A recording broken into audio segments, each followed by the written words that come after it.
Bienvenue sur Décidéo, le podcast des passionnés de data, présenté par Philippe Neubourg.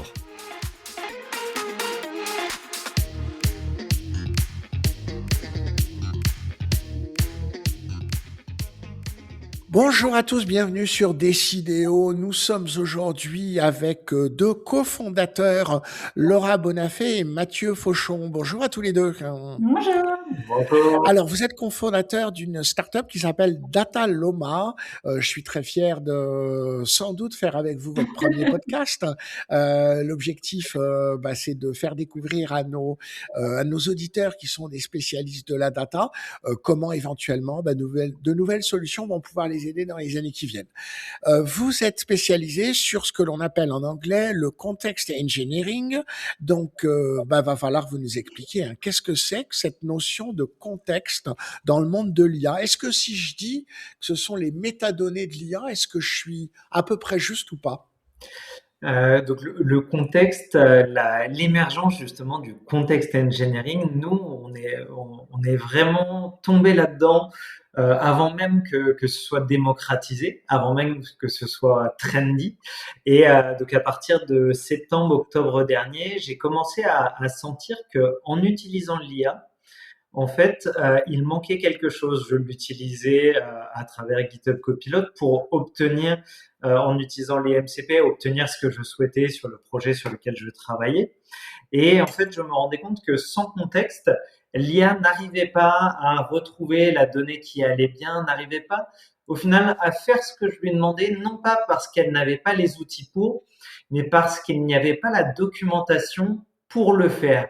Et en fait, je me suis rendu compte que quelle que soit l'entreprise, et c'est le cas dans les grandes comme dans les petites entreprises, la documentation est bien souvent quelque chose qui est assez painful, à vrai dire, et qui est un petit peu mis au rebut. C'est-à-dire qu'on va produire, on va construire quelque chose, on va le documenter, et vu que c'est pas forcément la chose la plus fun à faire, on va avoir du mal à la maintenir, on va avoir du mal à faire en sorte que l'IA ait toutes les informations, par exemple dans une base de données, à quoi correspond chaque champ, à quoi correspond chaque table, quelles sont les tables obsolètes, quelles sont les tables qui sont encore en vie, quels sont lorsqu'on utilise des outils tels que Notion, tels que Confluence, etc.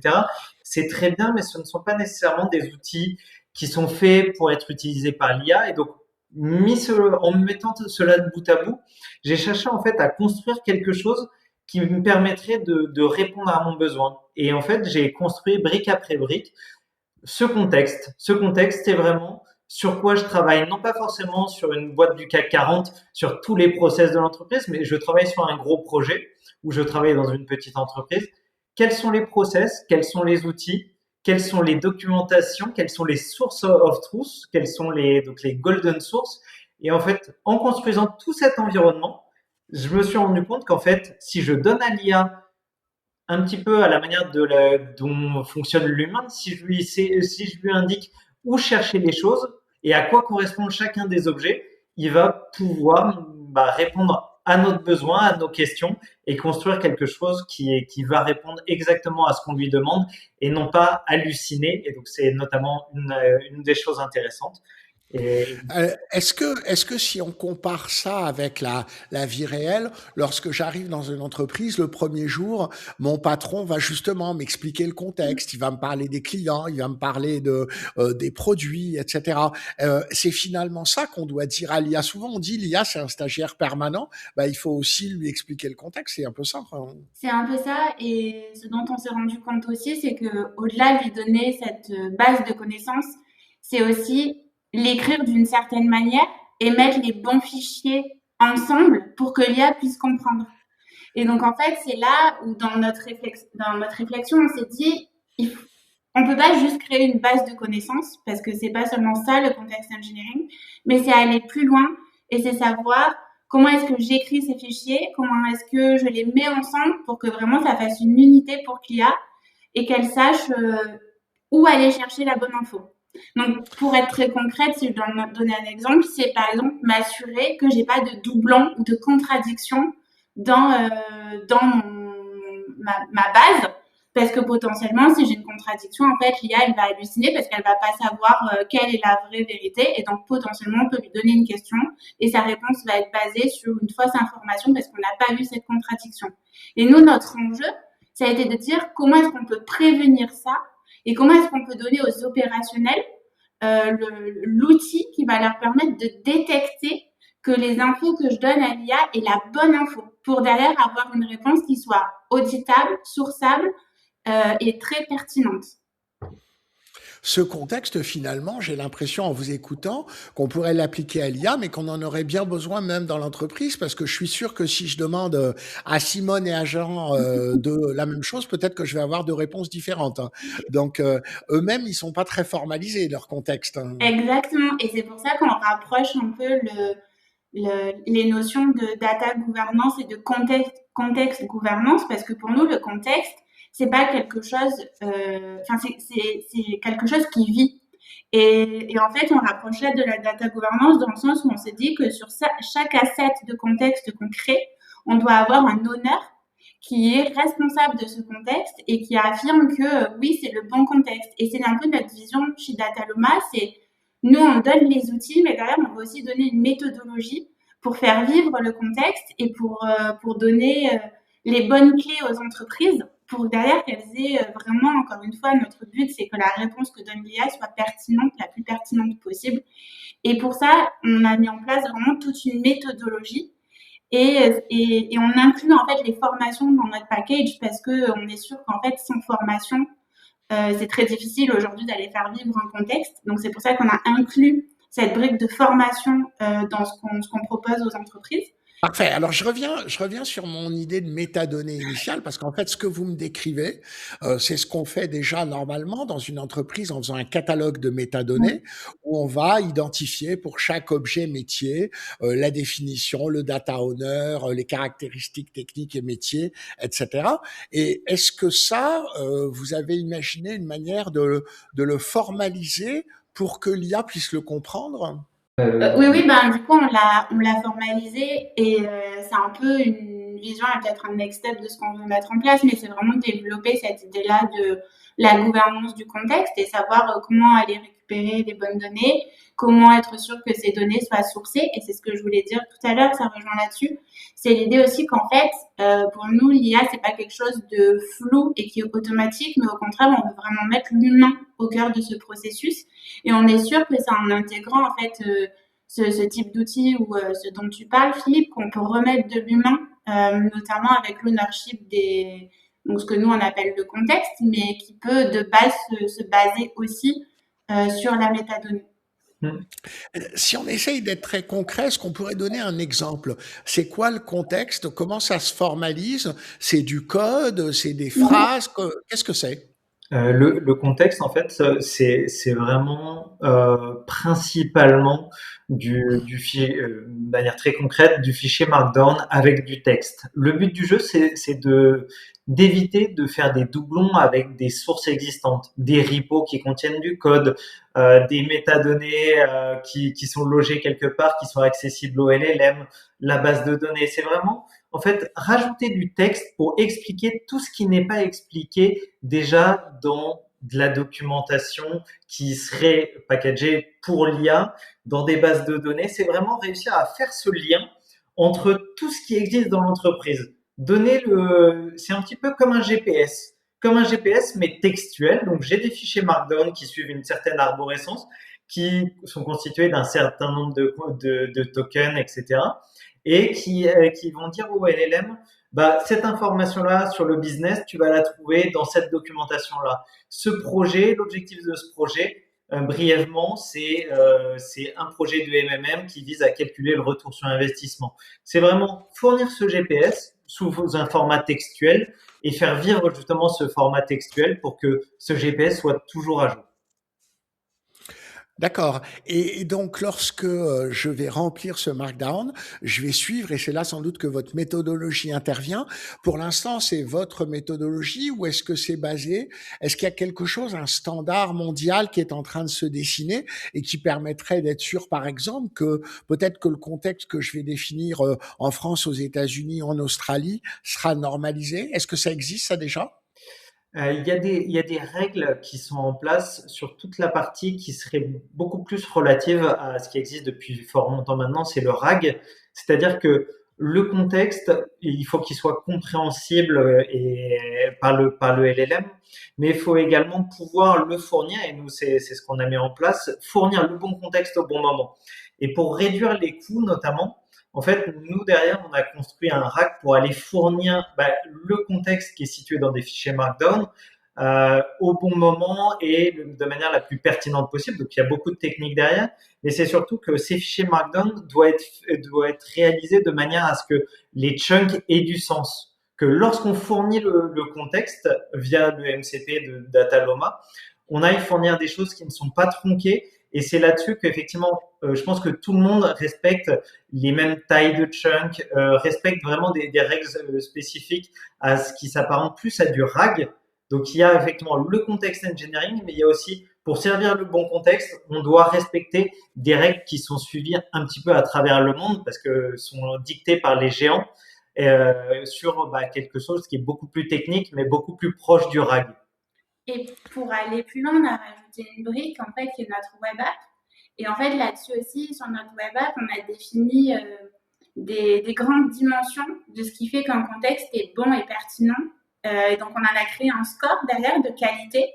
Et en fait, notre idée, notre vision du context engineering, c'est que plus tard dans les entreprises, peut-être même très rapidement, mais il va y avoir une personne qui va être responsable de ce contexte et d'être sûr que le bon contexte soit fourni au LLM. Et donc, en fait, notre vision, c'est que la web app, ce soit l'outil de ce context engineer.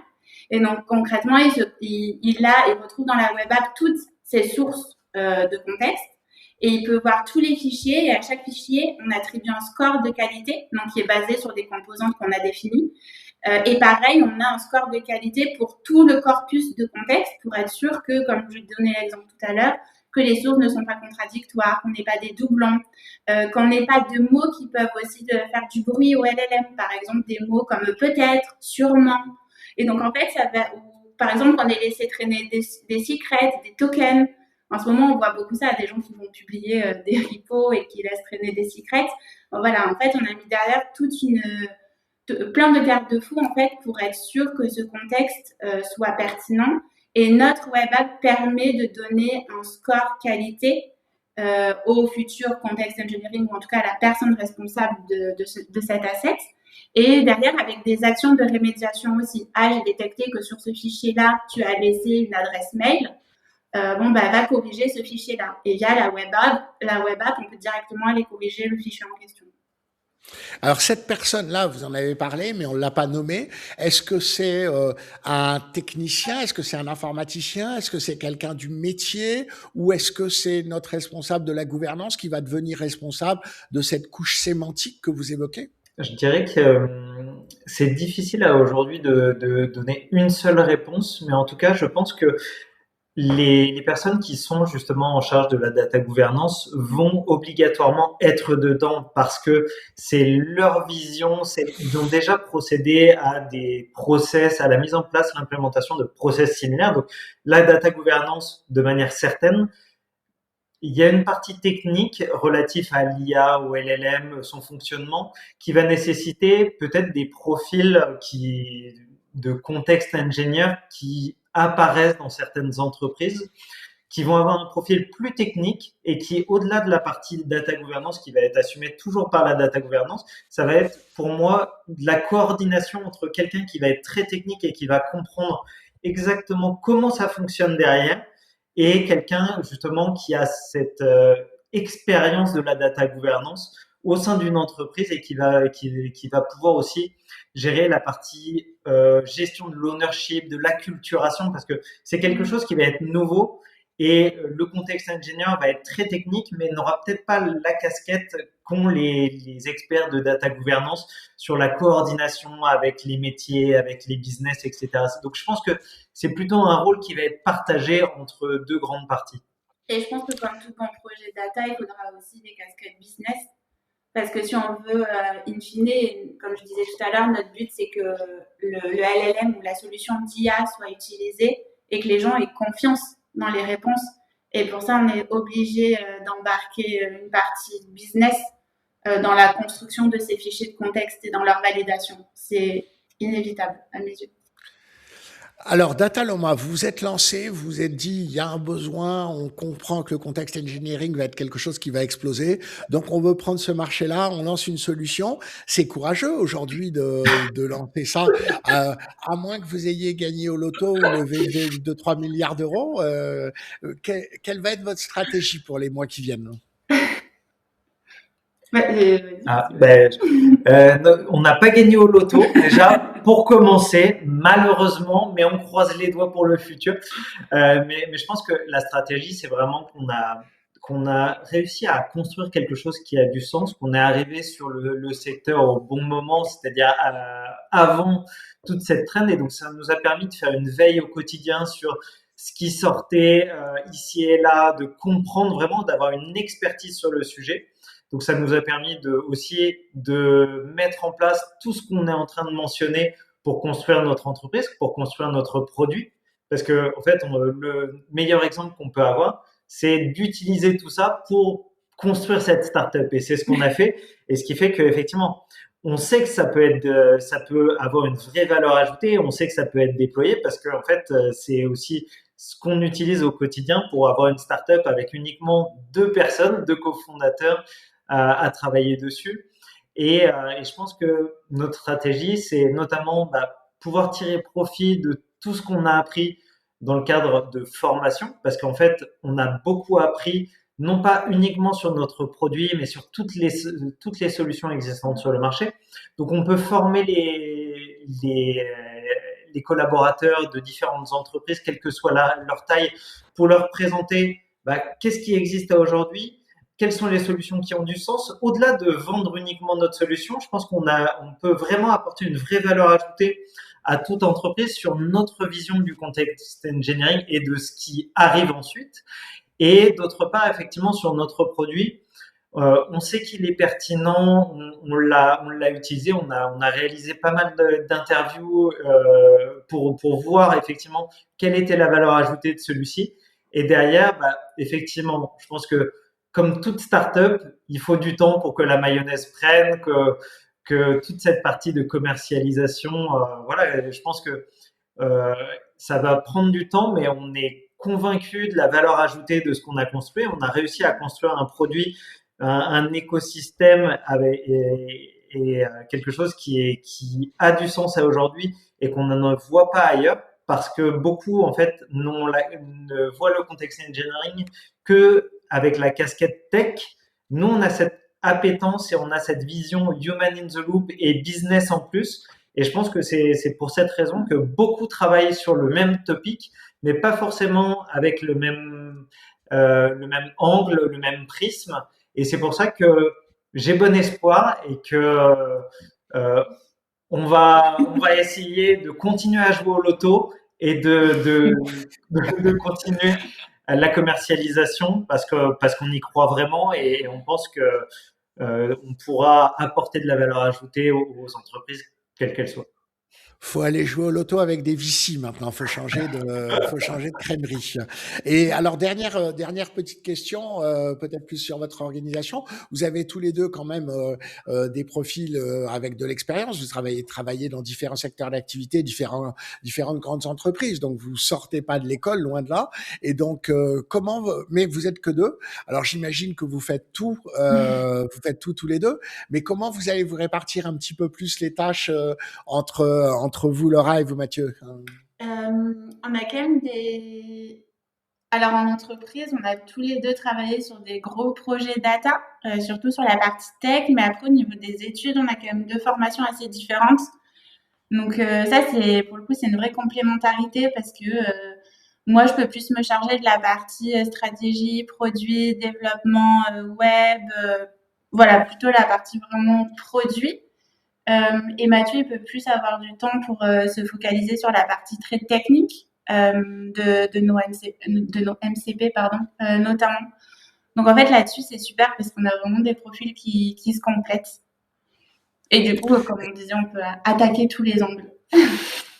Eh ben, écoutez, c'est une très bonne nouvelle. En tout cas, on va vous suivre avec attention. Merci. Tenez-nous au courant des premières signatures, de l'actualité, des nouvelles versions, etc. On sera très heureux de donner un petit coup de pouce à une start-up française. On en a besoin. Et si le contexte engineering pouvait éviter d'être transféré vers les États-Unis, ce serait pas plus mal. Vous mentionnez d'ailleurs sur votre site la notion de souveraineté. C'est important de garder le contexte d'une entreprise chez elle et pas que ce soit partagé avec n'importe qui à l'extérieur. Donc, tenez-nous au courant. En tout cas, si vous avez eu envie, grâce à Laurent Bonafé et Mathieu Fauchon, donc qui sont les cofondateurs de Dataloma, si vous avez eu envie de découvrir un petit peu ce sujet du context engineering, vous allez sur leur site dataloma.fr et puis vous en saurez un petit peu plus et puis vous pourrez éventuellement vous faire une petite démo du produit et puis en savoir un petit peu plus à la fois sur le sujet context engineering et sur l'outil parce que je pense qu'en effet, il faut d'abord comprendre ce que c'est que le context engineering avant de se dire j'ai besoin d'un outil. Ouais. Vous êtes d'accord avec moi là-dessus? Eh ben, écoutez, c'est parfait. Merci beaucoup, Laura Bonafé, Mathieu Fauchon. Merci beaucoup. On se retrouve très prochainement sur Décidéo pour de nouveaux podcasts avec de nouveaux invités. Merci. Merci. Merci. On se retrouve très bientôt sur Décidéo pour un nouveau podcast des passionnés de data.